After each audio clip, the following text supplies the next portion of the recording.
let's come to order. I want to welcome everybody today to the Human Services Reform, Finance and Policy Committee.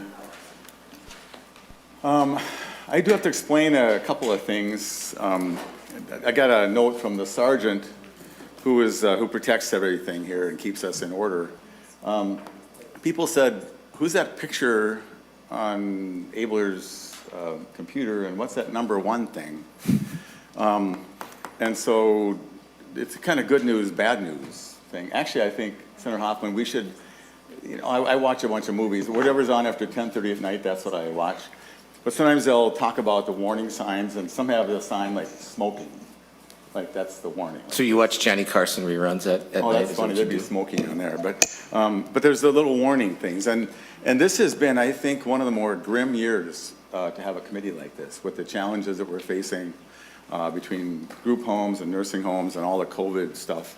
And it has been a pretty heavy year. And so we were kind of, we were told that we were the #1 viewed committee in the Senate. And so we were kind of proud about that. And maybe it's good that we can talk about all these things with the public and understand the real challenges that face us, that face people they may not see every day. But I can tell you it's been heavy. But I think we've got a really good committee process. We have amazingly engaged members on both sides of the aisle. And this fellow here is a guy named Jake. I don't even know his last name. But we met his mother about a month ago. And she happened, by means of presenting her work with other families, her son Jake, who tragically passed. He'd been through 12 treatments for chemical dependency, and then one of his friends gave him a blue pill. And whatever that blue pill was the end of him. And that was a couple of years ago. And so he kind of became the icon for what we are worrying about. So, my camera's not on. Sorry. Anyway, so he's heavily on our mind, and I just met another man named Joey a couple days ago, who I'll not get to meet either. He passed in November. And that has provoked us on the topic of substance abuse and the likes to it's not working. And Senator Eaton has been here. So a lot of our focus has been, could it work better? Does anybody care? And so recovery community organizations, could they actually have more of them and work like we want them to work? And so that's the story of Jake, and that's the story of #1. And maybe if being this, whatever #1 means, it's not expecting an Emmy award. Senator Hoffman might get one, but well, if this was Nielsen ratings or Arbitron, you would be getting all sorts right of up pay. Absolutely. Yeah. So anyway, it's and so sometimes we laugh just because we don't want to cry all the time. So anyways, that's the committee, and now we're going to talk about homelessness and an opportunity. But I just want to also comment to members, we're going to take up Senate File 827 after the Senator Dibble's bill, and then just also for the future, there'll be a bunch of bills next Tuesday, and then Thursday we're going to mark up our policy omnibus, which will have some fiscally neutral elements. And if members have something they want to try to include in that, you can either talk to me about it or surprise me later or whatever. You have the right to amend what you decide you like on there. And then the Tuesday, the 5th of April, we'll be taking up our omnibus. And just to warn folks, both those meetings might go into the evening. We would come back at 5. And there's a chance we can get down to the omnibus on time. So we'll present it, take testimony from whoever wants to testify about it, and then have our amendments and do what that does. And then the same thing on Tuesday, the 5th. We'll bring the bill up at our time and present it, and then testifiers who want to come say something. And just advice, if you want to say you like it, send us a little note. Say, I love that part. Just to respect the time where we can focus on people with concerns, because I do want to know the concerns people may have. So anyway, with that, Senator Dibble, it's good to have you back again. That's 2 times in like a week or so. You should join the committee, Senator Dibble. I'll lobby. We'll get the draft waivers going. Got my ace in the hole over here. He'll get me. So Senator Hoffman will move Senate File 3263 and the A4 amendment. Senator Dibble, do you want to just say hello or something? And do you? Thank you. You've seen the amendment, and do you want to mention anything about that? Sure. Thank you, Mr. Chair. Before I do, I just wanted to thank you for your opening comments. I in fact, just yesterday met with a woman on a completely unrelated subject. She's a good friend of mine. She heads a pretty important organization. But just 2 years ago, we attended the funeral of her son, who was just an amazing, amazing, bright light young man, middle of his college career. Wasn't necessarily a chemical abuser, but definitely a user, and unfortunately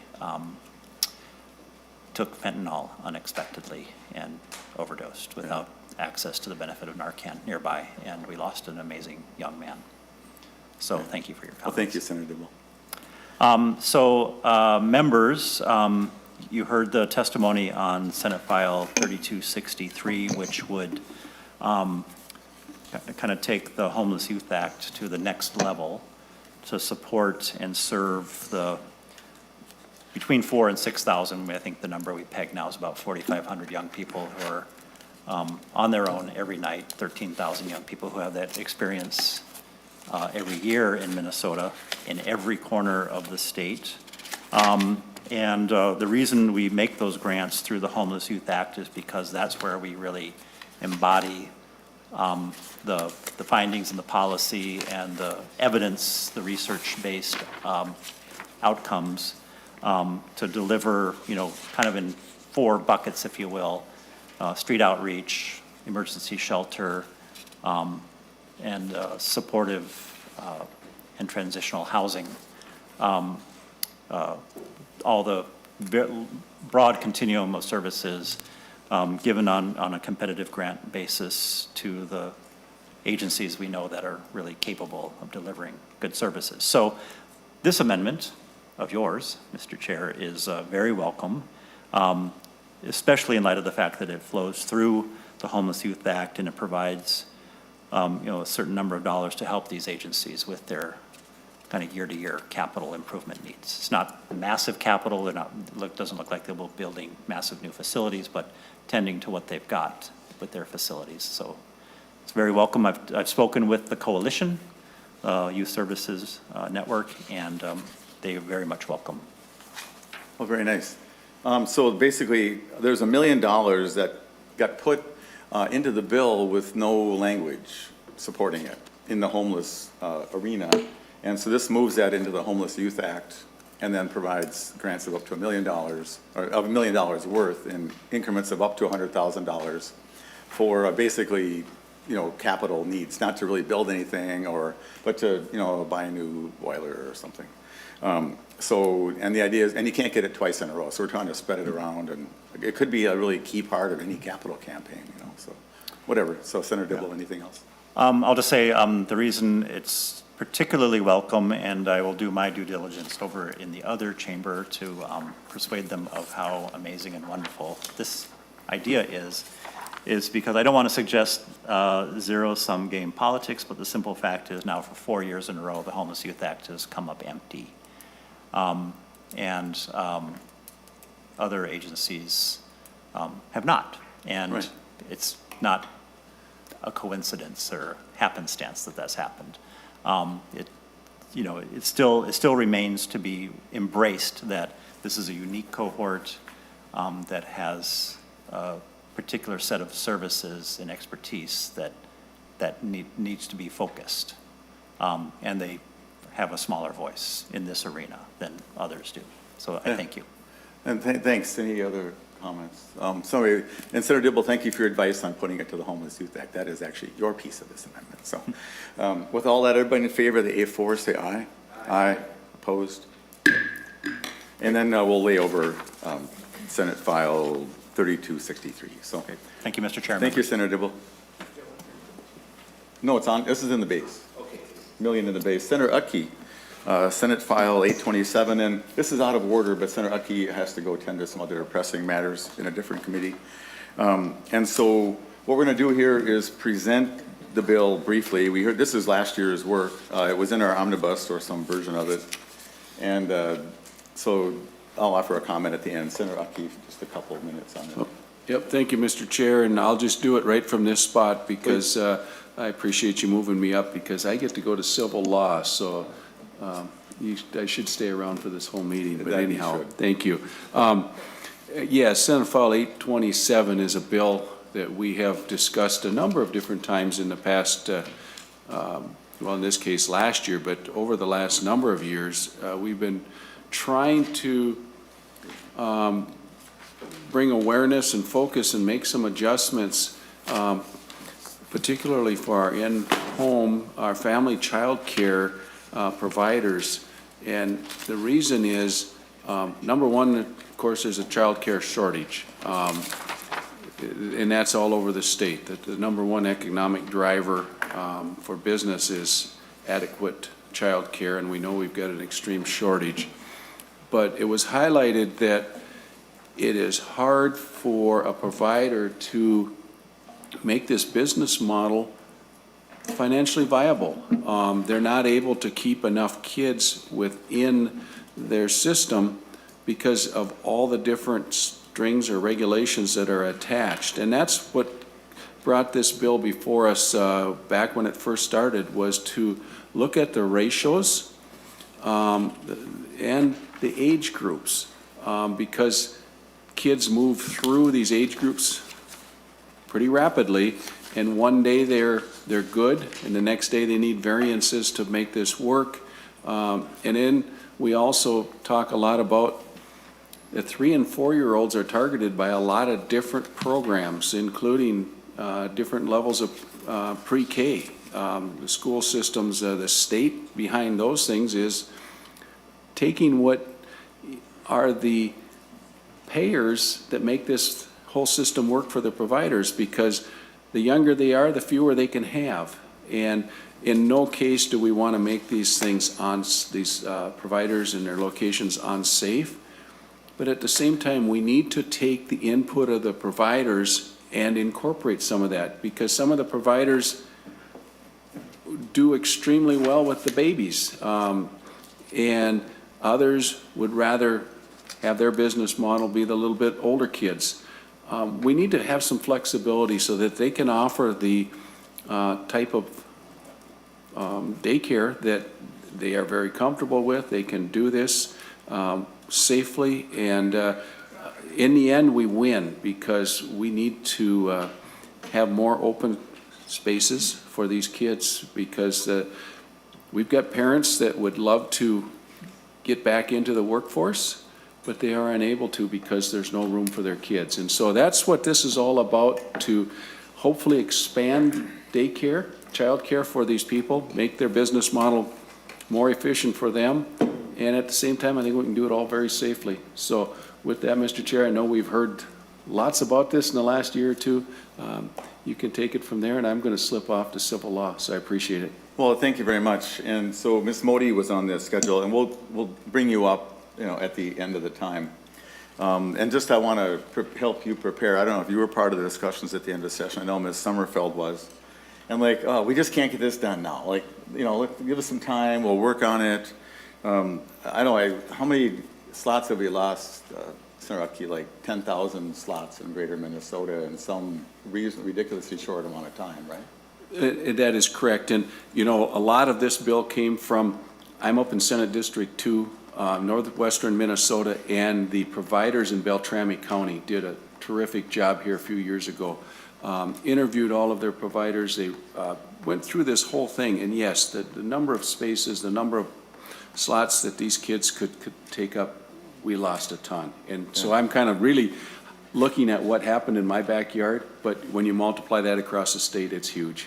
Yeah, well, thank you. So we'll put that aside for Senator Wiklund, and then we're just going to, we'll discuss this more thoroughly after. We want to take up your bill and the budget, but go ahead. Oh, okay. Thank Well, you. oh, yeah, good. Thank you, Mr. Chair. I guess I wasn't sure, what is the process you're using with this bill? I mean, what is? An unusual what's it gonna one. So we do? just wanted to have Senator Utke present it, and then we'll have Ms. Modi and the department and whoever wants to mention about this bill later when the child care section comes up. He just had to go, so we just moved it up to give him the courtesy of a presentation. Okay. Do you want to say anything now? You certainly may. Well, no, I mean, I guess I'd prefer to make the comments, I guess, when we're having a discussion about Yeah. the bill, if that's Perfect. Yeah. possible. You absolutely All right, thank you. And so just so the department is aware, with the question I have is we couldn't even get from 14 to 15 with 2 people, which seemed interesting. Anyway, so now we're going to change gears, and so that's laid over whatever. Ms. Mertz, I think you're going to be around there. I've got a few comments, and then we want to hear from you. I'm not a lawyer, I just write laws, but I was told that lawyers never ask a question in court they don't know the answer to. At the end of the last hearing, we talked about a situation, an anonymous situation where somebody was in trouble from having a hard time with transitioning to termination of care services. And we had some, I think, worthwhile testimony that was largely correct. We've learned a lot since. And the purpose of that meeting wasn't to really impugn anybody, except to go like, what's going on? And I think it's a committee job to sometimes even dive into questions, you know, urgently. That person has to move out today. So I mean, it was certainly timely. And so to make this a productive discussion, so what can we be sure about for the future? It was not to, there's been no committee more supportive of the providers trying to help them stay open to provide. And I think no committee more interested in the welfare and the rights of the individuals who they're serving. And it's and there's probably nobody more frustrated with the current times than the providers and the clients these days, where you can't get staff and all of that. So without going into the past whatsoever, except to say, however it came off, it was meant to come off as a fact-finding inquiry with just to open the topic up. So please take it as that, and I don't want to go deeper, let's get worse. So I asked Ms. Mertz if she would come and tell us what are the musts. We heard from the Ombudsman, he had some ideas what might be and what we all wish for, but like what's the must? And so going forward, if you're going to close a group home or a ICF in particular, I don't see any big crisis in how they close nursing homes, and that's so old law, and there's a way bigger place, and there's the Department of Health is involved. But if you're going to close an ICF or a group home, what are the things you must do? And that was what I wanted to have Ms. Mertz come talk about. And before I have her come on, I just want to remark also, I had a really good conversation with her and some of the staff at DHS. And this is very much on their mind as well. And they've engaged pretty heavily in the efforts to pick up the challenges, albeit maybe imperfectly, but they've really tried hard. So I want to make sure that they get credit for that. And so that's the tone we're coming at. So looking forward, Ms. Mertz, you have a presentation which looks like a great one, so why don't you just take it from there? Thank you. Thank you, Chair Abeler and members of the committee. For the record, my name is Natasha Mers. I am the Director of the Disability Services Division at the Department of Human Services, and I use she, her pronouns. Grateful to be here today to give a very brief overview of the legal or licensing requirements for provider-initiated service terminations in community residential settings. So this information, again, is going to comply to those 245D licensed community residential settings. So prior to issuing a notice of termination or a notice of termination of services, the provider must have and follow its internal policies and procedures for service termination. And those policies and procedures need to ensure a continuity of care and a coordination between licensed caregivers or any person's part of the support team when a person is making a move or has been issued in a termination notice. They must also take and also document the actions they took to minimize or eliminate the need for a termination notice to be issued in the first place, including but not limited to consultation with the person's support team to identify and resolve issues that lead to the issuance of the notice. And in the cases where program closure is not the reason for termination, request additional services from the case manager. So the idea here being that if the provider is going to close its program, it doesn't make sense to bring in additional supports and services because that won't be effective to ameliorate the discharge.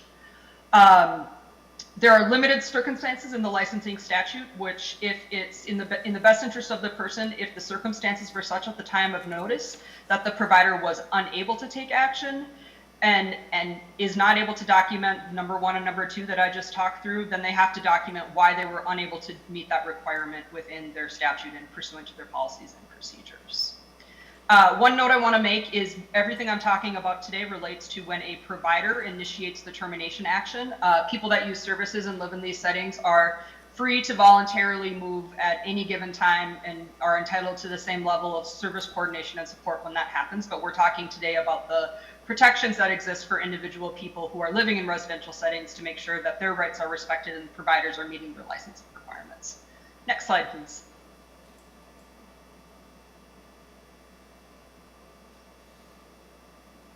Okay, so after the provider has done the things I talked about in the earlier slide and was not for whatever reason able to mitigate or remove the need for the discharge, they then have to give a 60-day notice in writing to the person and their legal representative and the case manager, as well as fax a copy of that notice to the Department of Human Services, which goes to a team in my division. That written notice has to, at a very minimum, include the reason for the action, and I'll walk through acceptable reasons in the next slide. A summary of actions taken to minimize or eliminate the need for service termination and why those measures were unsuccessful. Again, there is an exception for if program closure is the reason, then they don't need to put that on their notice. The person's right to appeal the termination of notices, and the person's right to seek a temporary stay of the termination according to the procedures set forth in the statute that you see there. Next slide, please.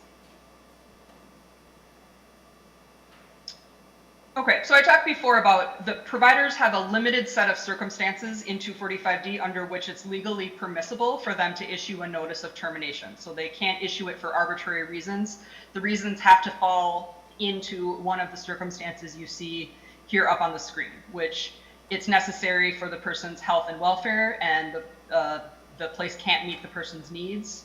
The safety of others who receive services would be endangered, and there are no positive support or other appropriate strategies achieved to mitigate that risk. The health of the person who receives services is endangered. Program has not received payment for services. The program stopped operating, or this is the program closure this is the program closure element.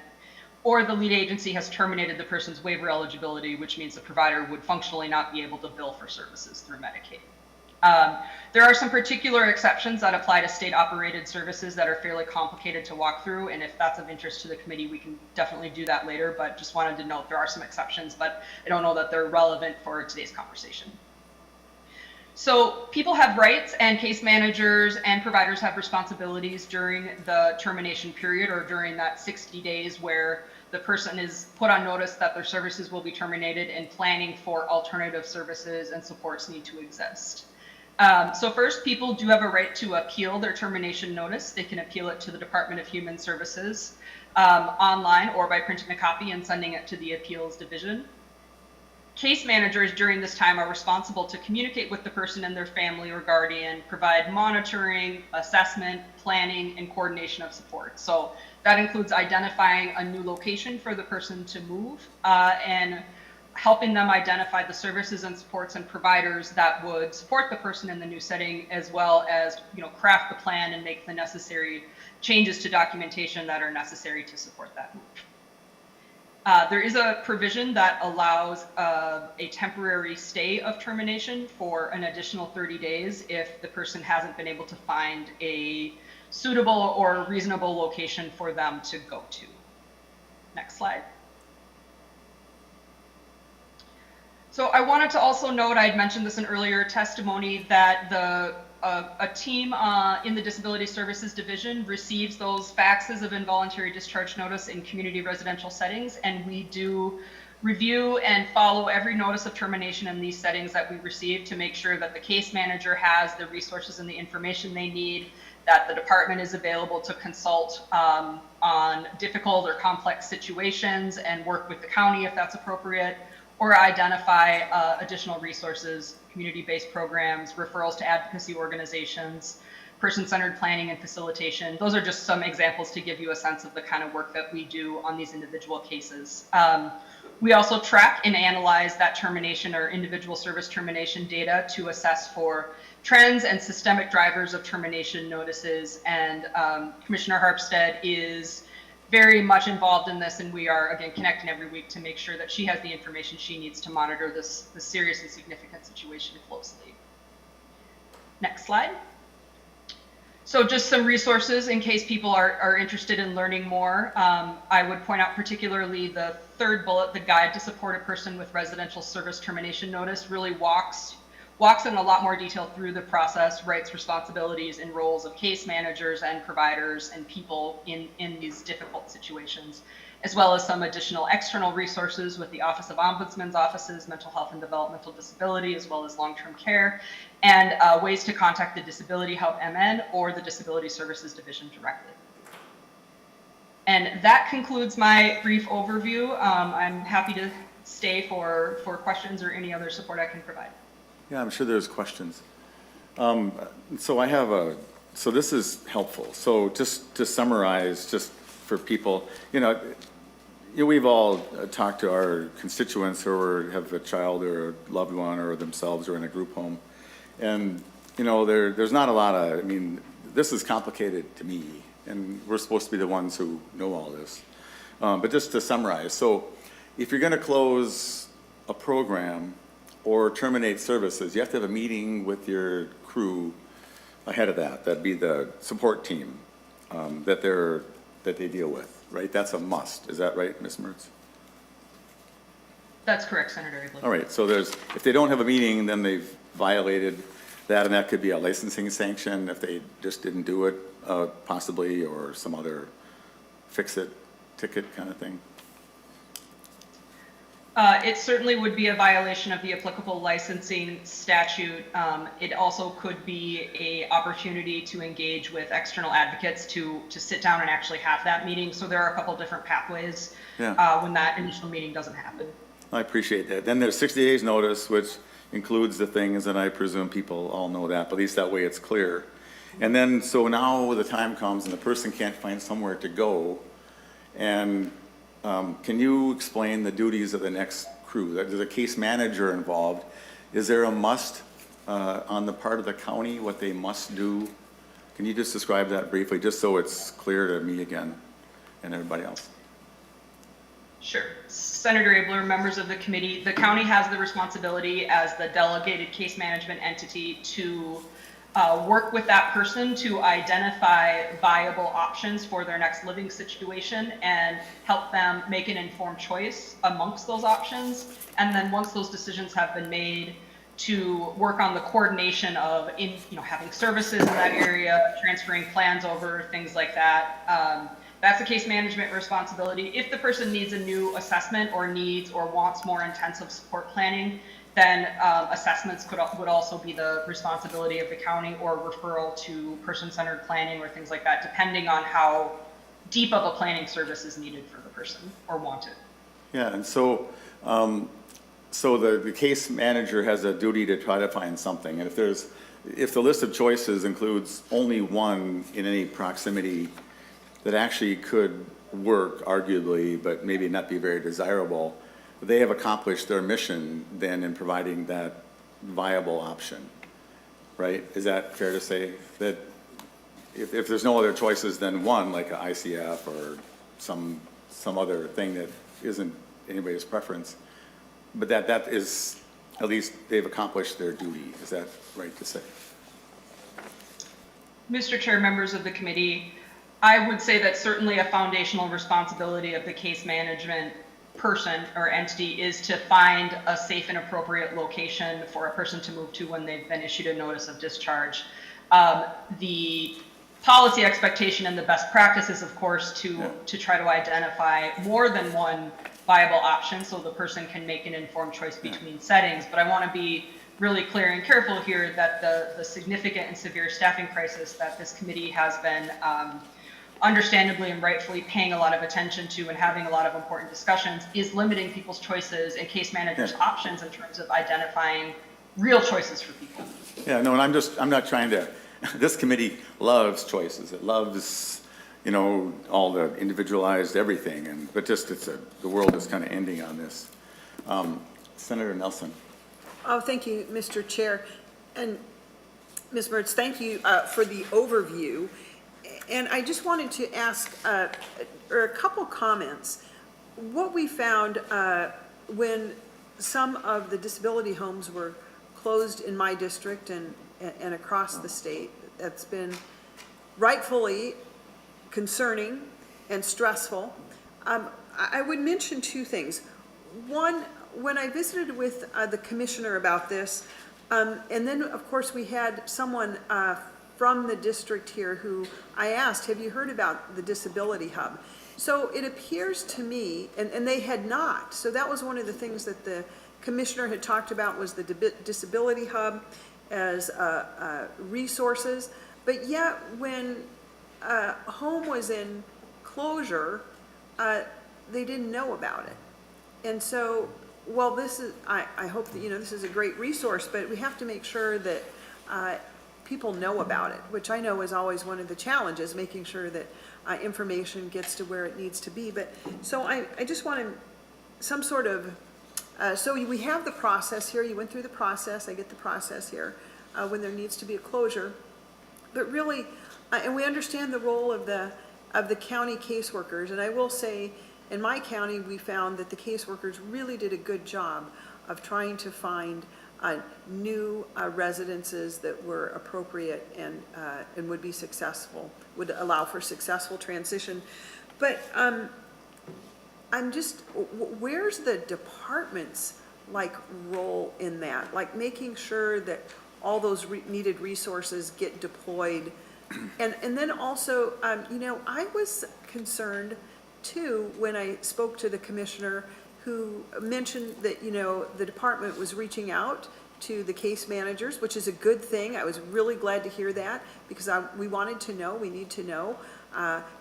We don't want people left literally with nowhere to be because these homes closed and nowhere for living or care.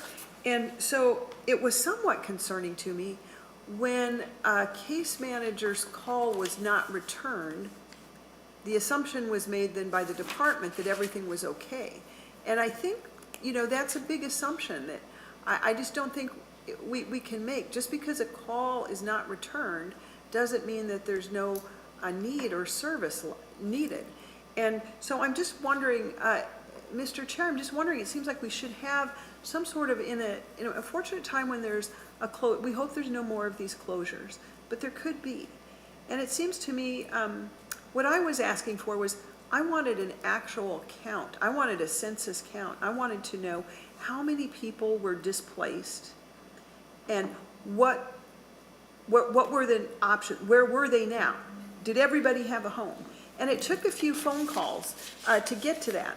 And I'm just wondering, and maybe Ms. Mertz could comment on this a little bit, if in fact, does the department keep track of this? So when there are these closures, do you know how many people have been displaced? And more importantly, do you know if the resources to help with the next steps got to those entities? And then the last and probably the most important thing is, do you know where everybody is? Do you know where everybody ended up?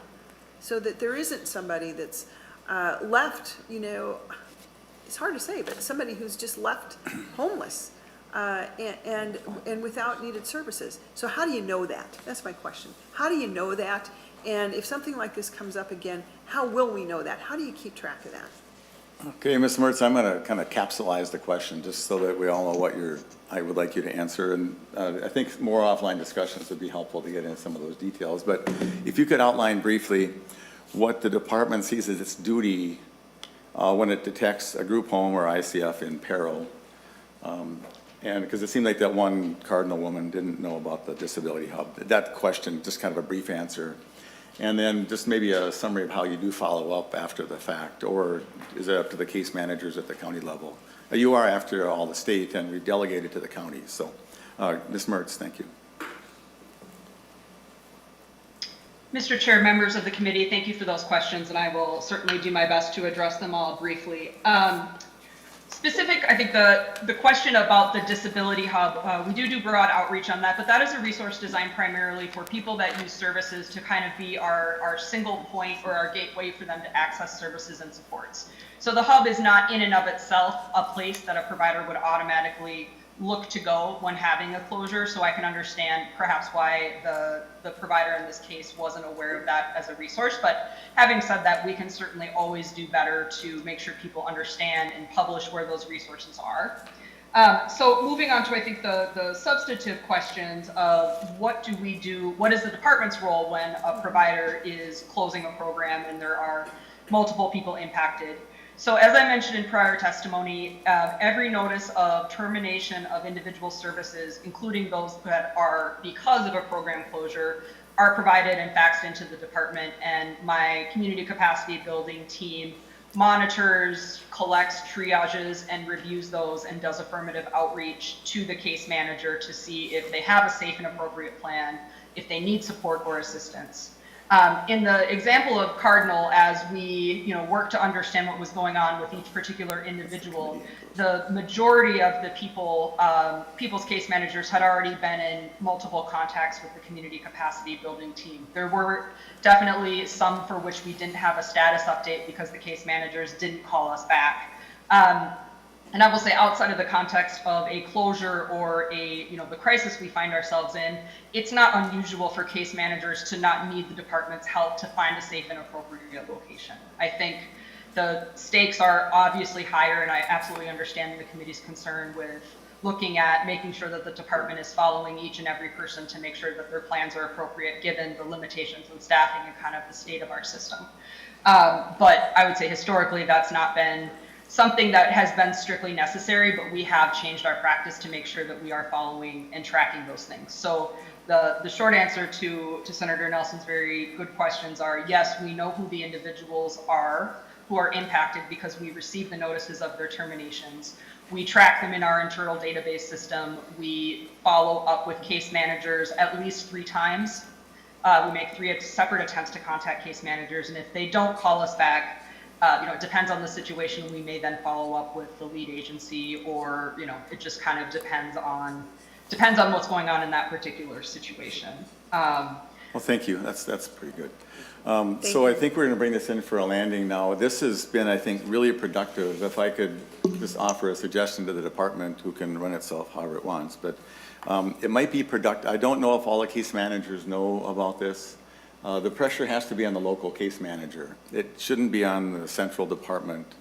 Although, Ms. Mertz, you've talked to me about how you're aware of almost every case, which I find to be impressive and impossible to keep up.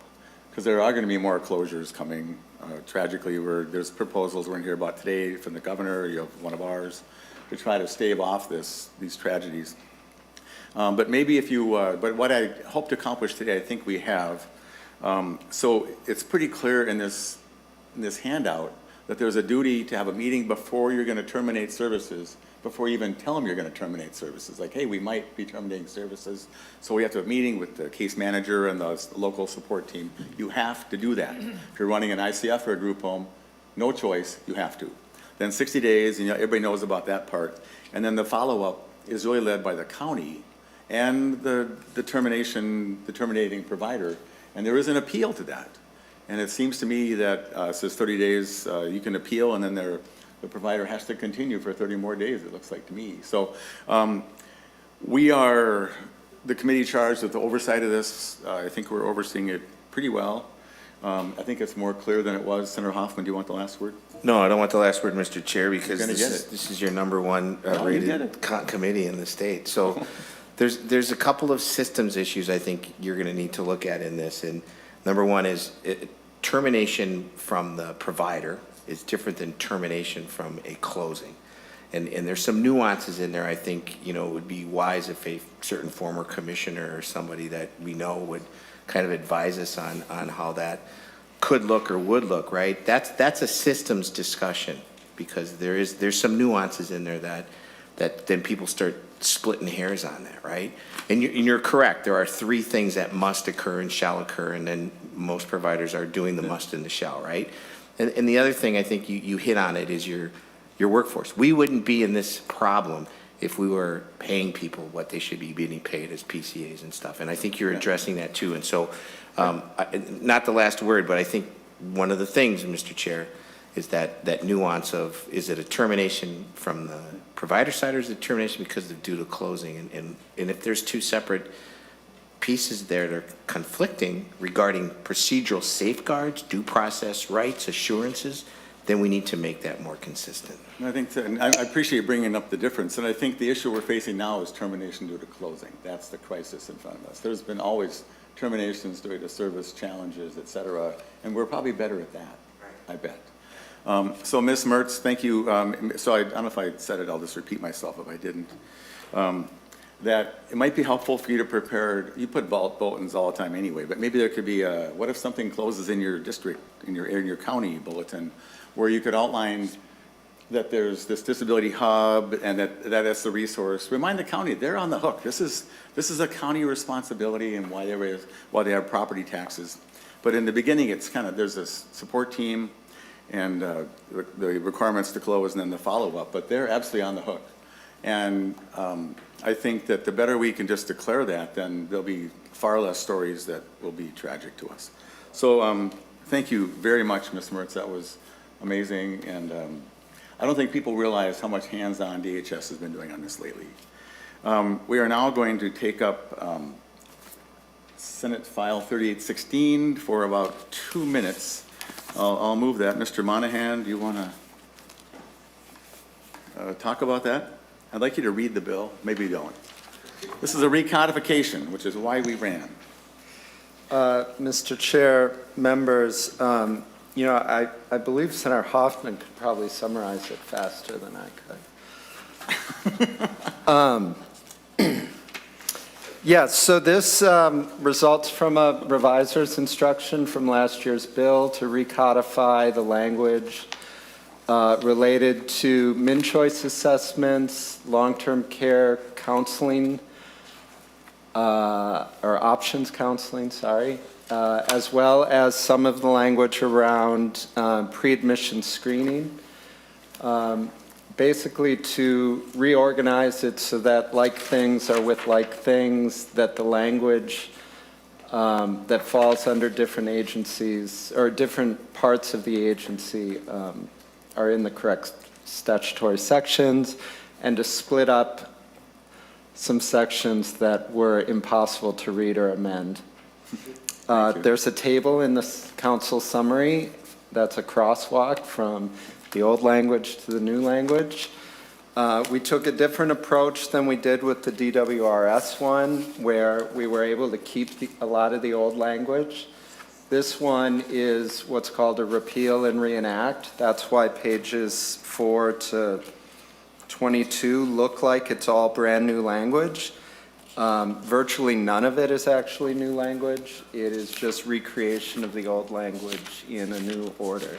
Though there was terminology changes for consistency and of course conforming changes. And then Article 2 is just conforming changes with respect to the cross references. Well, thank you. And there's an amendment. Yes. So I'll move to A1, which is, I think we're calling that more of the same. Anybody understand the A1?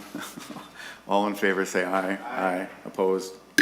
And just for the sake of, we're going to move this to the floor. For the sake of the public, this is meant to be no changes.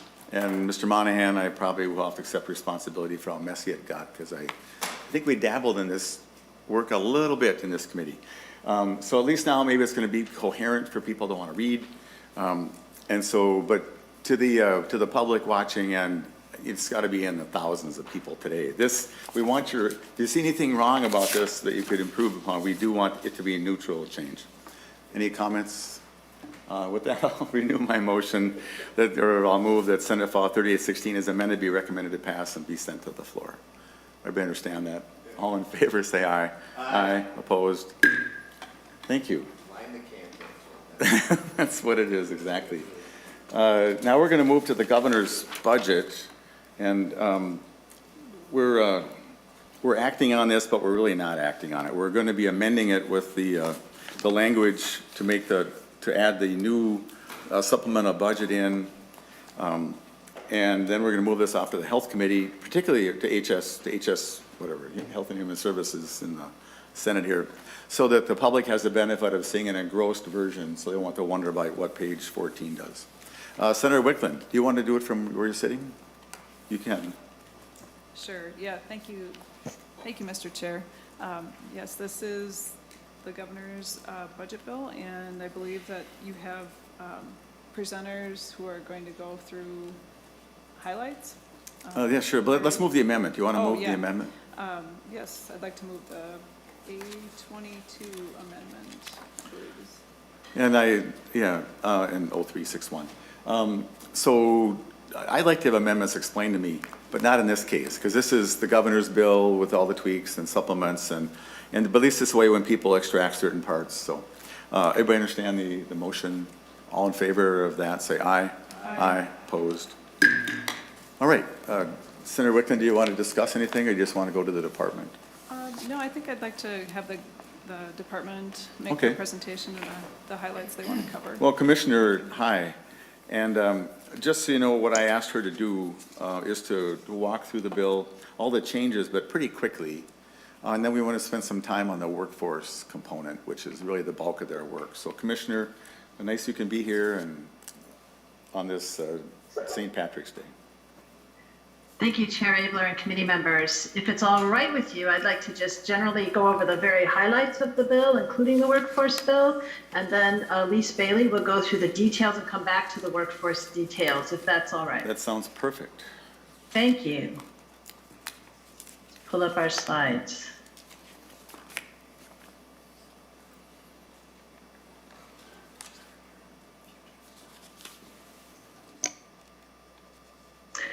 So the approach that was taken to the revised budget was to tackle the workforce shortage through multiple strategies, building on previous investments and leveraging federal dollars, more to come on that, and to prioritize investments in order to ensure that people have access to the services and supports they need: healthcare, behavioral health, childcare, housing, and other human services.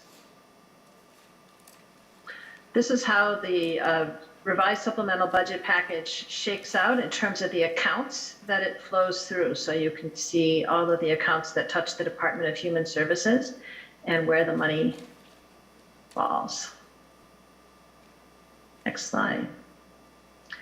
One thing we wanted to make sure the committee heard about was our plan to return to standard procedures in our healthcare programs. As you know, Minnesota maintained coverage through the pandemic for people on medical assistance in Minnesota Care, a federal requirement to continue to receive those funds, pausing eligibility checks, including annual renewals and coverage closures. And the total enrollment in public health programs grew by about 250,000 people. We used to say we had about 1.2 million Minnesotans on our medical assistance programs, and now there are 1.4. When the federal emergency ends, the Department of Human Services has to resume and complete renewals within 12 months for each of the 1.4 million Minnesotans. Or more accurately, on the ground, our counties have to resume and complete renewals within 12 months for each of the 1.4 million Minnesotans. The proposal in here phases in a return to normal, provides project management support to navigate our organizations, counties, tribes, gives enrollees time to spend down assets they may have accumulated during the pandemic, extends forgiveness of unpaid premiums, and ensures continued access to healthcare coverage for people with disabilities. Continues to hold periodic data matching until renewals are complete, because the renewals themselves would be like periodic data matching. We're not even doing periodic, we're doing every single person on this program to completely align with federal guidance, and provides resources for electronic income verification and capacity to conduct disability determinations. So I wanted you to know that that was coming. Our workforce revitalization package that is in here now, as opposed to from the original governor's proposal, multiple strategies to revitalize the direct support workforce for people with disabilities, older adults, housing and behavioral health. I'll just say that all of it adds up to $390 million investment, some of which is federal matching. So it includes the Workforce Incentive Fund we've talked about before from the governor's original proposal, which gives providers an opportunity to do retention bonuses, college costs, childcare, et cetera. It also includes additional funding for the behavioral health workforce. It includes a rate increase for PCAs and people in the CFSS programs, and a couple of specific operational strategies to assure support for the caring professions workforce. It includes investments for shelters and emergency services program, increased investments to combat the opioid crisis, new modifications to Minnesota healthcare programs, and some technical changes and fixes, which I am certainly going to allow Elise Bailey to present to you because they are definitely technical. And we'll be zipping through some of that now and coming back to a discussion of the workforce proposal.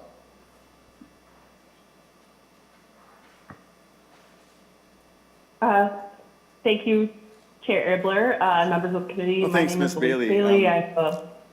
Yeah, sorry. thanks. Can I just, we got kind of wrapped up in that other discussion a little longer than we thought.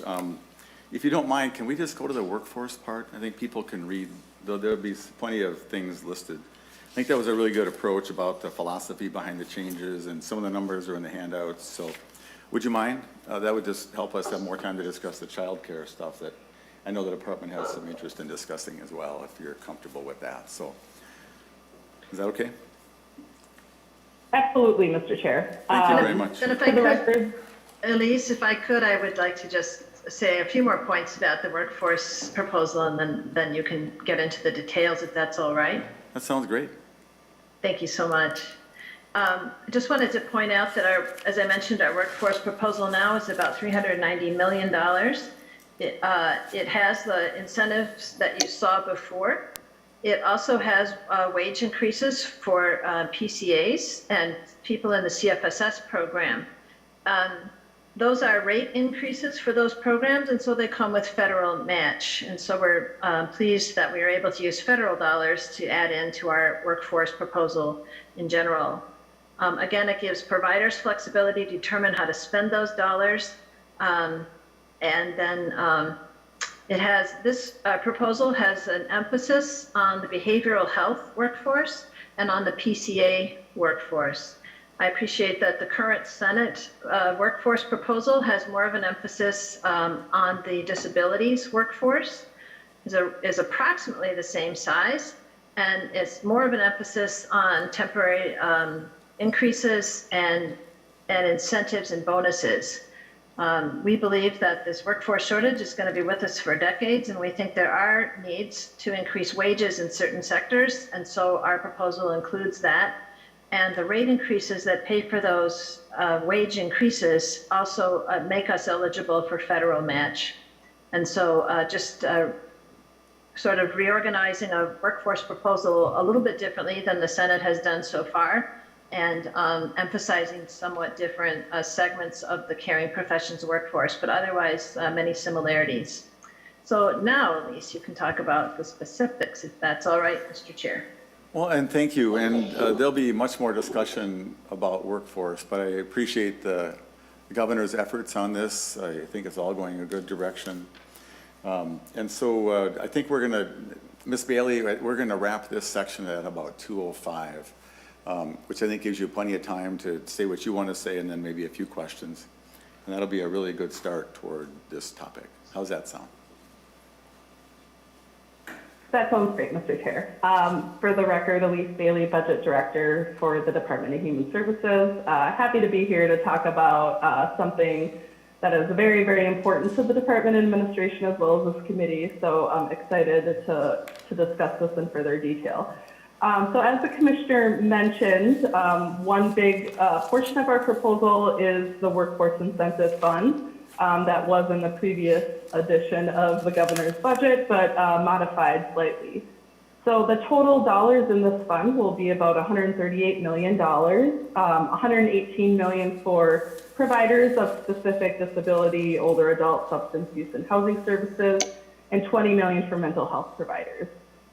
So this incentive fund will enable providers to apply for funds that are flexible to meet the needs that the provider has identified for their business. So whether that be retention, incentive, or bonus payments, or they're finding that their workers could be incentivized through loan or tuition reimbursement or childcare, whatever meets their needs, they can apply for that up to $5,000 per worker. And for workers that are defined as direct care and making $30 or less.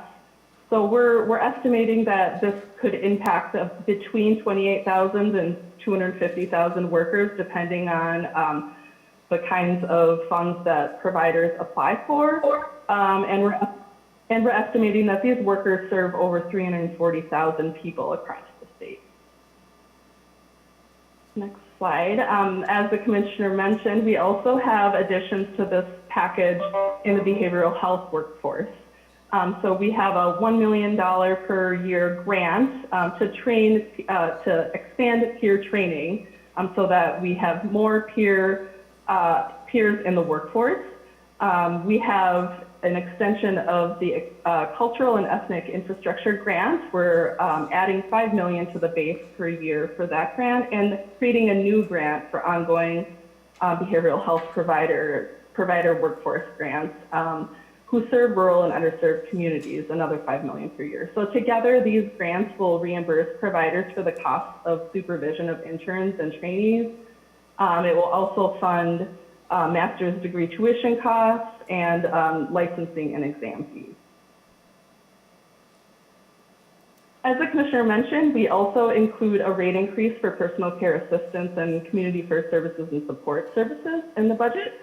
The rate increase is about 5.4%, and it will start in January 2023 or upon federal approval. This rate increase was added to the budget to really make sure that folks have access to services in their home. These critical services provide day-to-day support for people such as bathing, eating, dressing, and other important activities of daily living. As you might remember, the legislature passed a pretty historic rate increase last year through the rate framework, but that was implemented at about 75% of what the services rates are in other instances. And so what this proposal would do would be to increase that inflationary or that implementation factor upward. So this would be about $93 million in state costs and leveraging additional federal dollars to a total of $214 million over the budget horizon. And what's important about this, of course, is that it's ongoing so that we can provide wage increases to these important workers in our service system. We're thinking that this will likely impact over 45,000 people who receive PCA and CFSS and over 40,000 workers per month. And then we have a few items in the budget that are creative solutions to get at the workforce crisis. So one is expanding our Direct Support Connect and resources and tools that we have available on the web to increase the ability for people to find support. So we'll develop new content for people looking for workers and for workers looking for people needing support. Designing and building new tools that could enable people who live together to find a shared worker, and creating toolkits to best recruit and retain and manage your paid caregivers and methods for reducing reliance on paid caregivers. And then lastly, expanding our culture of safety initiative. So this was a pilot that we had implemented a few years back. This would make it statewide. So the culture of safety pilot is really aimed at improving safety and accountability in our HCBS system. And it shows that it actually improves workforce retention as a result of cultural changes in the workplace. So what this proposal would do would be to add 3 additional regional quality councils to the current 4 across the state and provide reimbursement to the lead agencies and providers who participate in our systematic incident reviews. And I think that completes our very quick presentation, but happy to stand for questions. Senator Wiklund, you get the first bite if you have any questions, since it's your bill. Oh, thank you. Thank you, Mr. Chair. I don't have any specific questions. I think that I appreciate seeing so many different options in terms of supporting the workforce, and I don't have any specific questions right now. So All right. I'll let you. Senator Murphy? Thank you, Mr. Chair. And perhaps a question for either the commissioner or for Ms. Bailey. You talk about workforce and grants to employers for maximum flexibility. And I'm wondering in that model if the workers themselves have any input other than if granted by the employer. So if an employer gets a grant to deal with the workforce, is there a role for the employees envisioned when these grants are made to employers? Oh, that's a really good question. Thank you. I mean, so many of your questions are really, that's just another. Ms. Bailey.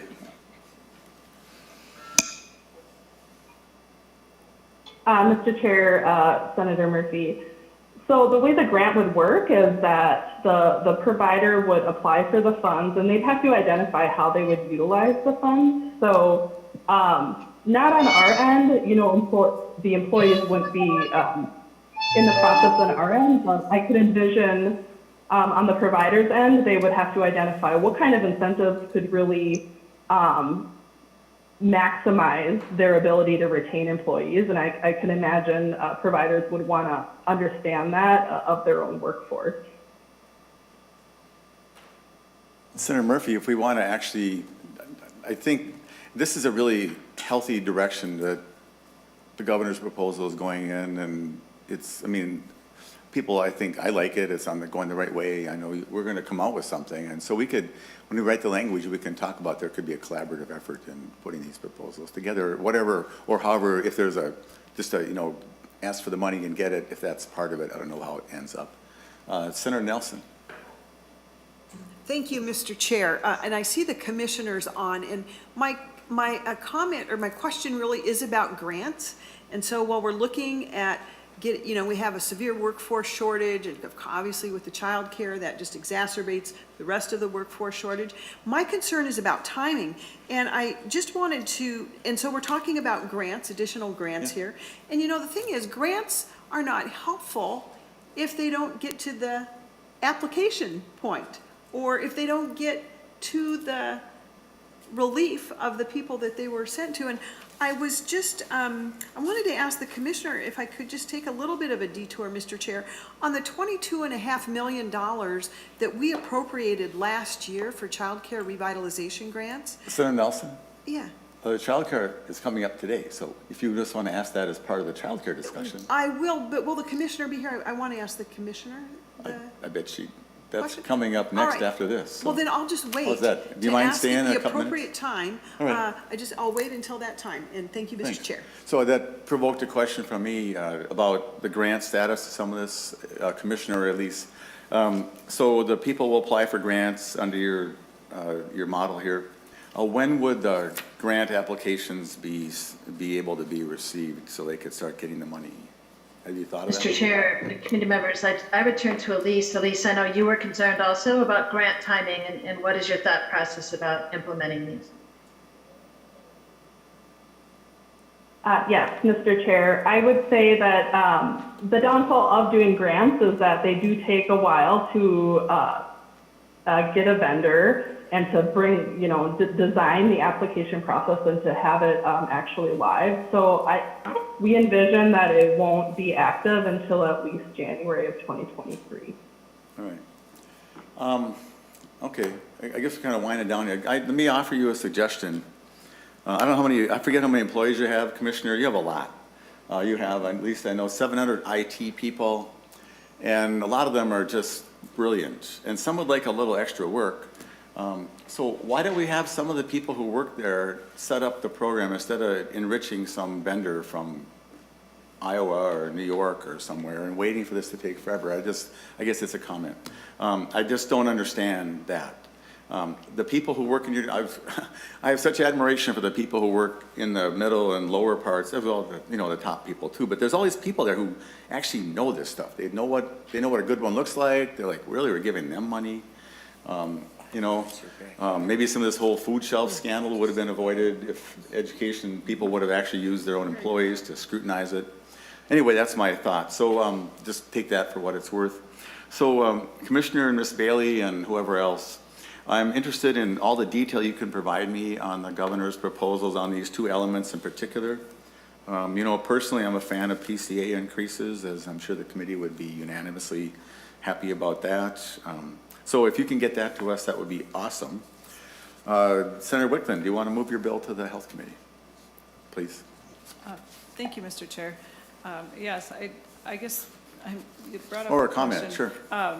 Just a question about implementing as long as you were talking about timeline, for implementing the ongoing rate increases, do you have a timeline for the implementation of those rate increases? Ms. Bailey? Ms. Bailey. Chair Abeler, Senator Wiklund, the PCA rate increase can't be implemented prior to federal approval, and so we're anticipating that would occur January 1st, 2023.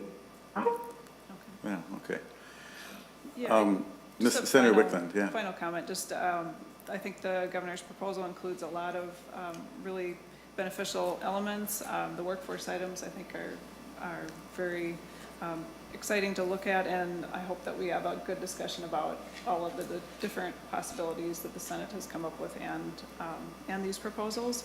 And then I'd just like to mention, I think there are several really beneficial mental health proposals in the governor's budget and around childcare to provide ongoing funding and increasing provider reimbursement rates. So I just wanted to point those out All as right. well. So, Well, good. but I would like to move the bill. Oh, yeah, if you would. So, yeah, Senator Wickman moves, what the heck number is it? Senate File 4013. As amended, be recommended, be re-referred to the Committee on Health and Human Services. Everybody understand that motion? All in favor, say aye. Aye. Aye, opposed. Thank you, Senator Wickman, I appreciate that. There's two main bills to discuss now that we have left, and we have like 15 minutes per each. And so there's a number of testifiers. Senator Kiffmeyer, you up? Thanks for enjoying the discussion, and I know we used to really appreciate your attendance on this committee, so it must feel like coming home, huh, Senator Kiffmeyer? Yes, it does, Mr. Chair. It was fun listening to it, familiar terms, language, people, and I do miss it and enjoy the opportunity that I had to listen in. And then So also Senator to Kiffmeyer, how participate. about if Senator Nelson moves your bill and you have an amendment? Is that, how do you want to take it up? Do you want to move the amendment early, or do you want to I talk would, about your bill? yes, I would, Mr. Chair, the A2 amendment. So Senator Nelson moves the A2. And Senator, do you want to comment about the amendment, Senator Kiffmeyer? Sure, Mr. Chair. Basic thing is I did a description rather than putting a specific number of hours. Feedback that I got was that can be complicating and have to measure it, and what does that all mean? So instead, I described it. Okay. And this is kind of Senator Nelson's discussion, the grants that we put out, 300 million worth or something. And when the calculations are made, the licensed homes are limited to 1 FTE. And this is attempting to address that. Is that correct? Mm-hmm. Okay. So that will be, all in favor of the A2, say aye. Aye. Aye. Opposed? All right, there'll be 2 ayes and no nays. Senator Kiffmeyer, to your bill. Thank you very much, Mr. Chair. So we do have some testifiers today, Ms. Seidel, Ms. Cunningham, who are familiar to this committee. And the issue here is that the in-home family child care providers, no matter the number of hours, no matter the length of time, are restricted to a 1 FTE. Anybody who knows what goes on in an in-home family child care provider, these are sole proprietor type businesses. They do all the bookkeeping, they do all the filing, they do all the record keeping, they do the child care, all the public safety things that they need to do.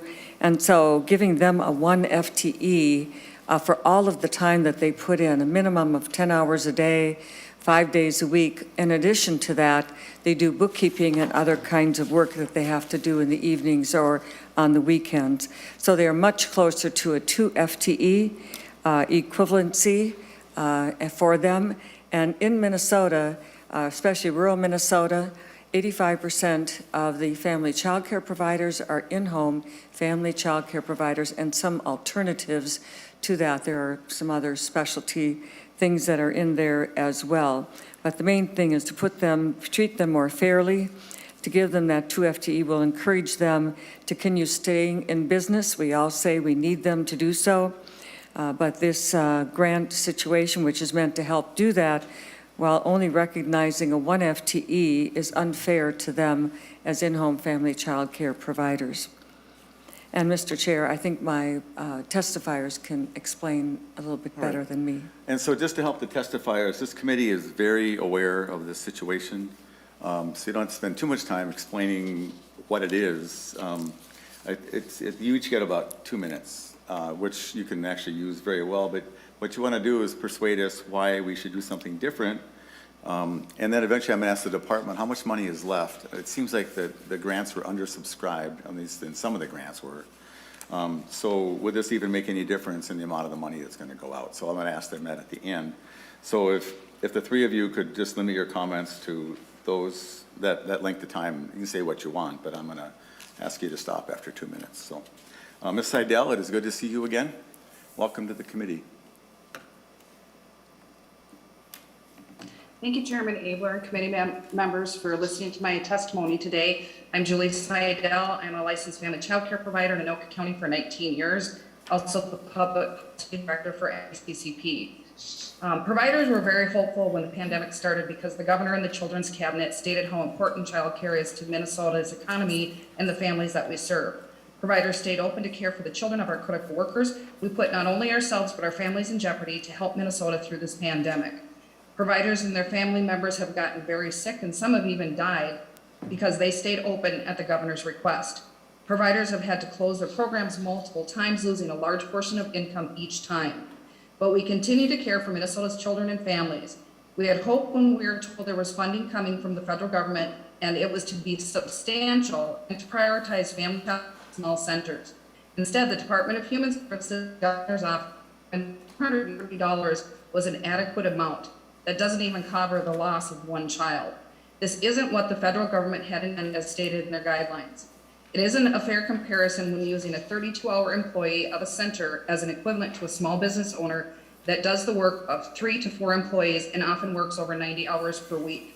The federal funding was not intended to help centers pay staff for the next 2 years. It was meant to stabilize programs in the immediate time frame, and it is not doing that. We have lost 884 licensed family child care programs since March of 2020 and 258 of them since August of 21 when the base grant amounts were announced. Instead of substantial grants as promised through the ARP Act, family child care providers found out our supports would be drastically cut in spite of the significant influx of funding from the federal government. We have heard so many discussions about how to make care more accessible and affordable, but the state has used this pandemic to accelerate the shift from small, affordable, home-based child care options located in every county of the state to unaffordable corporate chains located primarily in big cities. We are going to see the continued mass closure of family child care programs. And if you're okay with this, then stay with the current plan. However, if you truly are interested in making care more affordable and accessible to families, small programs need support and we need it now. The ARP funds need to be distributed now rather than over a 2-year time span, and a more equitable funding formula needs to be for family child care. Soon, many parents will be left with no option and forced to pay, in some cases, over $400 a week for child care. Thank you, Ms. Thank you. Seidel. And I goofed up, not on you, Ms. Seidel, but Commissioner, do you have time to hang around a little bit, or do you want, because Senator Nelson had a question on this related topic about the emergency grants. Do you want to comment about that now, and you can go do whatever you're going to do, or do you want to stick around? Chair Abeler and committee members, I could answer that now. Go ahead, please. Yeah, my understanding Actually, is, Senator Nelson wants to broach the question. I thought I already asked it, but go ahead, you can ask it. Well, no, I think. It's your I just- question. No, I just want to be Go really. ahead, ask your question. One, I want to congratulate and celebrate the fact that just now today, this afternoon, information came out from the department about these grants, about these $22.5 million child care revitalization grants. And so while I rejoice that the application notification finally came out, the applications won't even open until March 29th. Now, here's my question. $22.5 million was authorized on August 1, 10 months ago. And we're in the middle of a child care crisis. And I'm just trying to figure out why it's taken 10 months to get from the money to even an application date. The applications will open on March 29th. So we're glad about that, but why is it taking so long? That's, I think, an important point. So actually, I was asking the wrong question, Commissioner. So actually, if your department could get us the little, whatever, that summary of what these are going to be to the committee, we'll have Mr. Yates post it. But can you just comment about why it takes so long? That's actually a different question, so just take a minute or two on that. Sure, Chair Abeler and Senator Nelson. First of all, I've testified here before some time ago about the grant process that we're required to go through to send grants out to the people of Minnesota. And with the 57 tasks that we're required to do to have a valid grant process go out for each and every grant, 6 to 9 months is actually about right in terms of how long it takes to implement. What we haven't had a chance to talk to you about since last session is the fact that between keeping up with the COVID pandemic relief funds and the large HHS budget that passed last session, we've had an additional difficulty in getting all of that work through the department. And so there's been, in some cases, a somewhat slower process of getting some of our grant money out. In other cases, not. So some of the things have gone out on time and some things have been delayed. Well, thanks, and if we can move on from that. But so maybe Senator Nelson, you could take on and Senator Kiffmeyer is here too, to discuss why do we have 57 steps? So that might be a different question, but I think it's a valid one, and so we should look into that. Commissioner, thank you, and if you have to go, I Mr. really Chair. appreciate you being here. A quick question while Commissioner Harpstead is Yeah. here. The Senator subject we're Kiffmeyer. on right now is in-home family child care, and the fact that the department chose to give an in-home family child care provider 1 FTE. Could the commissioner please respond? Did she support that, decide to do that? And what her response would be to our suggestion to change that more fairly? Senator Harpstead. Commissioner, did you hear the question? I did, Chair Thank you. Abeler and Senator Kiffmeyer. I would have to ask our child care folks to answer that question. But, and so Commissioner, I just know you and I others had quite a bit of chat about this. So I think the question was, actually to put you on the spot, did you support that decision? I wasn't involved in that decision, so I would ask our child care folks to answer the question. We have Cindy Yang here from our child care services. Okay, thanks, And- Commissioner. Ms. Yang.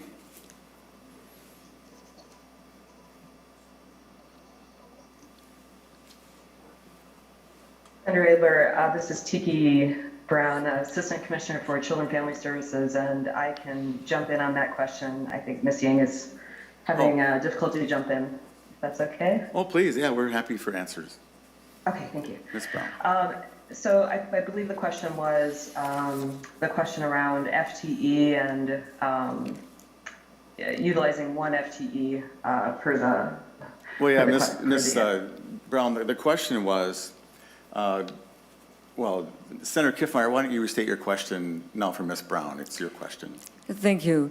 I would like to understand how a decision was made to do only 1 FTE for an in-home family child care provider when clearly the amount of time they put in is way more than 32 hours. And matter of fact, substantially so much more so.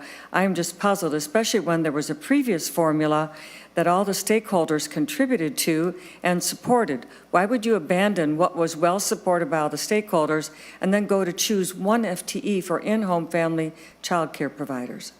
Ms. Brown. Thank you. Thank you, Senator Abeler, members of the committee.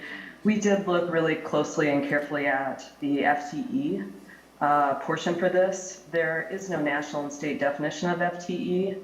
And so we did choose the 32 hours per week as the average that was used by child daycare services nationally. We also did have a number, as you mentioned, a number of stakeholder engagement efforts. And so we looked at a number of options and really decided there were trade-offs between each option. If we went with higher numbers with certain populations, then we would actually have to reduce the dollar amount. And so we decided to stay the course and are open to the continued conversation around FTE now that we are 1 year in and have more information, certainly. Senator Kiffmeyer. Well, Mr. Chair and members, if you're going to stay the course, you would have stayed with the original stakeholder arrangement that had been well received by everybody, if you're going to stay the course. But instead what happened was a change, a big change.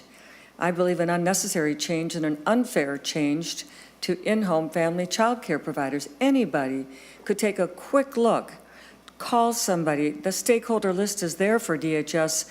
We spent almost 3 years working with DHS on this.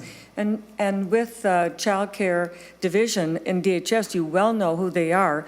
One quick phone call would have cleared that one up. And just a grossly unfair situation to them. And so, again, I think, as Ms. Seidel said, if you really care, you need to make this change. Ms. Brown? Certainly. Thank you, Senator Abeler and members. I believe what you may be referencing is the public health support funds as the first allocation of funds that were distributed and did not have an FTE requirement. And so this funding that we're discussing now does have an FTE requirement per the legislation, and that is what changed in the actual dollar amount distribution. Senator Kiffmeyer. Well, Mr. Chair, there are decisions that are made in regards to those things. One FTE in comparison to what the actual hours are put in seems to me a definition that DHS had the authority to make. And I wish that they would have chosen better, especially in light of all the hours that we put in with them in regards to this issue. They should know very well that 32 hours grossly undercompensates in-home family child care providers. And Mr. Chair, I'm not quite sure what she's referring to, but Ms. Seidel and also Ms. Cunningham are very familiar with federal and state rules on this regard and might be able to give input to that. Well, let's continue our testimony and, oh, sorry, Senator Wiklund, sorry, I forgot. Thank Go you. ahead. Thank you, Mr. Chair. I just have to say, I mean, when we passed the bill last summer, it has specific language in it. It says based on the full-time equivalent number of staff. It has language in it that DHS has to write the grant formula based on. So I just think we need to take that into consideration. It isn't that they necessarily had to make up this new formula. They had been given instructions because we wrote the language that went into the bill last summer. Right, and so we'll hear from Ms. Cunningham in 1 second. I do want to comment. As I just look at this, I haven't looked at this bill for probably a year, but on line 1.13, it says based on the full-time equivalent number of staff. Now, that doesn't mean that one person couldn't be 2 FTEs. That's an interpretation. If you're using 32 as a definition of a full-time equivalent, then a person who works 64 hours could indeed be treated as 2 persons. And so I'm just saying that it was vague enough, and we had a hearing about this, and I think at the end, I don't remember when it was, but I was Zooming at my house, so it was, anyway, sometime. But Senator Wiklund, you can certainly reply. Well, I think that's true, and we did have multiple conversations about this in your interim hearings, and outside of that, we've had multiple conversations with those in the House who have worked on this language as well. And, maybe that could be the case, that a full-time equivalent could be determined different ways, but I think that the bill in front of us separates it out, saying that only family child care providers would be provided the 2 FTE equivalent, which I can comment more later on that. But I think if we're trying to get at who's eligible based on hours that they work, we need to consider that in a separate way than saying that it can only be family child care providers who work more than a certain number of hours, and therefore they're eligible for multiple FTEs. Well, and thank you, and I appreciate that exact comment. So when we were discussing, the department decided what an FTE is, that it's 32 and not 48, or pick a number. And so my suggestion at the time, I remember it, was that fine.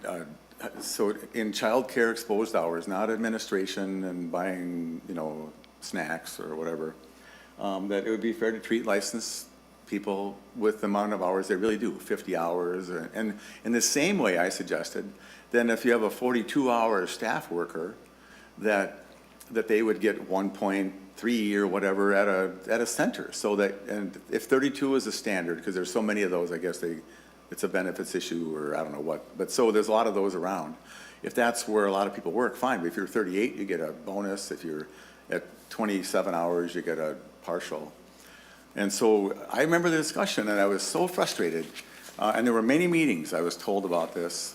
And I don't know, one of my favorite things to do is, this is what I felt came out of that there was just no response to it. So I kind of got over being upset about that now, but I'm just disappointed in it.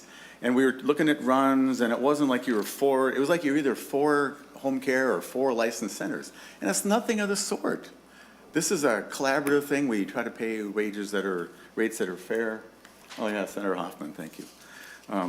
Anyway, so I think I don't know, we might not get to your other bill, Senator Wiklund. We'll pick it up if we don't get to it. But let's kind of finish this discussion.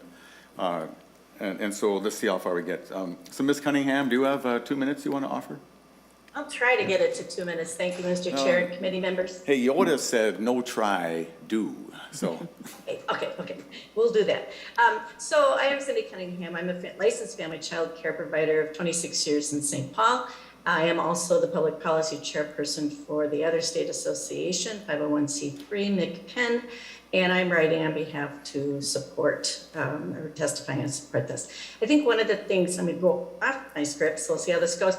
You know, the whole point is between Congress and the feds and what was intended and how the state implemented. If we could go back with a magic wand and redo and not have FTEs, then we could fix everything that's being talked about. FTEs were put in by the state, not by the feds. The Congress intent was to support programs, not make division, not value specific child care provider individual over another one. And that's where this has become very contentious, even between center and family child care discussions. And that just makes my heart break, right? So we need to look at this carefully and say, now what do we do? Right? So the intent was to stabilize the programs. It cannot say, I'll say it, can't say an FTE in a center has the same as a FTE in a family child care. I believe, if I'm not mistaken, that the certified centers are also included in this. So a 16-year-old taking care of children in a certified center is deemed the same value as a family child care provider or a center. I will really use this as an example that in future funding, we need to look at the business structures and what's the value on the programs. In a center, I'll use these simplistically put, therefore failed, is a high cost of care, high overhead, lower pay for providers that's set, owners drawing additional salaries paid for by the business. The industries have grown throughout the past few years and through the pandemic. Stabilization has happened. Yes, they have struggles. Yes, they have staffing problems. Family child care, affordable cost of care, lower overhead, potential for decent income as an owner, and the owner is the care provider, so you pay one, you get both, right? And if you lose one, you lose both. So if you do not support a program or a family child care provider, you lose the whole program. You don't just lose one staff person. And that is what has happened in this pandemic and prior to the pandemic. We've lost half of our industry. I don't know what industry has been cut in half without any more attention. Greater Minnesota has been heavily hit because they do rely so strongly on family child care. So the potential of increasing this for family child care at this point in time isn't an equalization of centers in family child care, isn't, from my perspective, an equalization of a center worker to myself as a family child care provider. It is an attempt to put something in the existing statute, in the existing formula, that will compensate a family child care provider business as a business and be able to do the sustainability. In July, these grants get cut in half. $215 gets me nothing. $430 does not support my program. Greatly appreciated all the efforts and everything that's gone into the grants. And Senator Abeler, the hearings and such that happened last fall were greatly appreciated. However, this is a moment in time where we can redo the formula and say, okay, family childcare, we see that this isn't quite working out.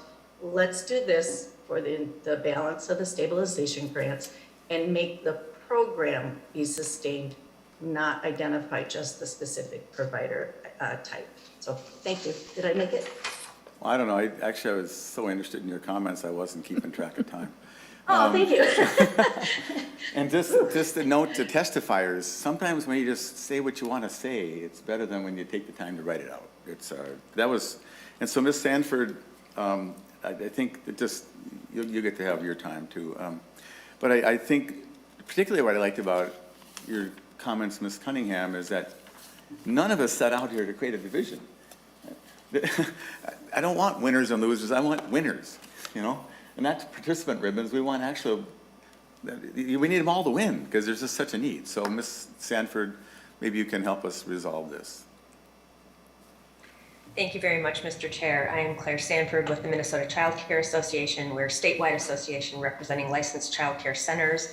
And thank you for the opportunity. I will say what I want to say, and honestly, I will say we asked the legislature not to do the grants this way because we were concerned that there would be unintended consequences like this, you know, pitting child care centers versus family child care that we see happening now. We applauded the focus on compensation for early educators, but we said we think there is a different way to do this than using the stabilization grant formula to do it. But here we are, so let's move forward. I'm here simply to ask that if these proposed changes move forward for family child care, they are applied across all provider types so that if there's a certain number of hours someone works and it's going to be an FTE, then an employee in a center can also be counted as multiple FTEs because we have directors and educators who are working far overtime in this workforce crisis and who are doing it all, and they're not counted. You know, they wouldn't be counted for any of that, nor their administrative work, et cetera, et cetera. So that's our ask, that if this moves forward, that there's parity for all providers.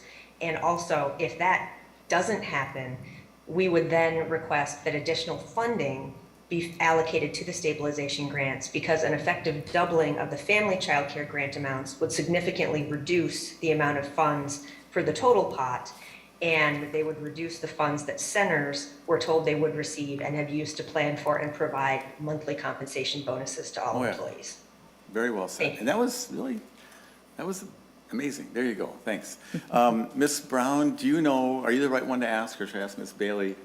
I can't believe you've used up all the money because the uptake on these, I was told, and it was in the range of 65%. So do you know offhand how we are on our budget? And it seems to me this would be an easy fix, that we should even adjust the grants at some point based upon what's money is left. Who knows that? Mary Blair, I can address that. We do have 60 million, well, let me just double check my numbers here. We have spent 60 million and have 148 million left. And what was, if there would have been 100% uptake, how much you have sent out by now? Do you know that? What was the projected?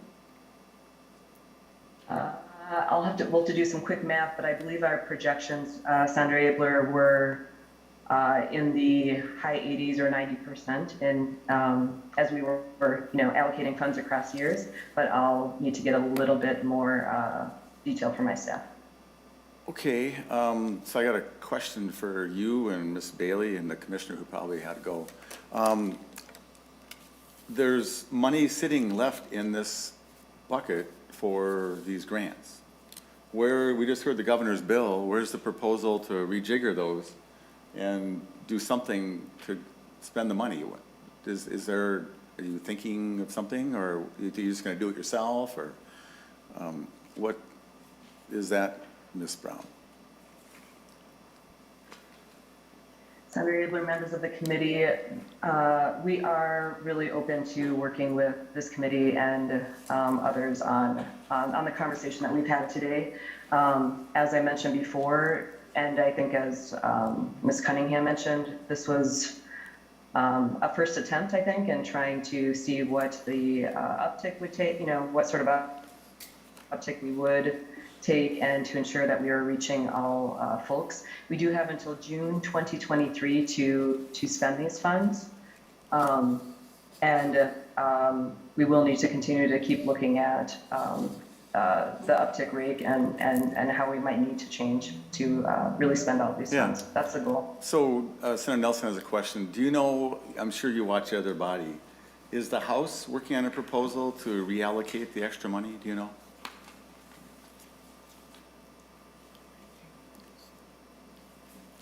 Do you know, Ms. Brown? Apologies. I actually do not know that. All right, fine. Senator Nelson, and then just apologies to people who are following 3379. We're just not going to get to that unless, do you know, Senator Wiklund, if the Carver County manager wants to comment before, if they're unable to come back? So are you, anyway, so we're going to, so Ms. Fagantes, if you want to, I'm going to ask you in a second if you can come back to do this another time. Otherwise, we'll let you offer your comment. So Senator Nelson. Oh, thank you, Mr. Chair. Well, I just wanted to wonder, you know, there was such a slow uptick in the child care stabilization grants that we were just talking about. Of course, I'm left wondering, how long did it take to roll out those grants? I'm still flummoxed that it's taken 9 months for the child care facility revitalization grants to even get an application out the door. So I'm just concerned about that, and concerned about the ability of the department to deploy these much-needed resources in a timely manner. So I just cannot let that go. That's just not acceptable to sit on $22.5 million and take 9 months before you roll out an application. And I'm just wondering if the same thing is delaying the uptick in the child care stabilization grants. Fair question. There was a song, I remember, The Season's Over. It was like, let it go. Anyway. No, that was To Everything, Turn.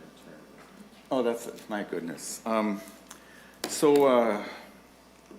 Senator Kiffmeyer, I have a suggestion. And Senator Wiklund, if you're game, I'm just making this up on the spot. And maybe Senator Nelson, there is no proposal to fix this.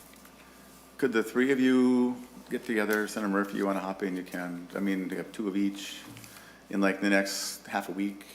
Come up with a proposal about, just look into this. Senator, is that fair, Senator Kiffmeyer?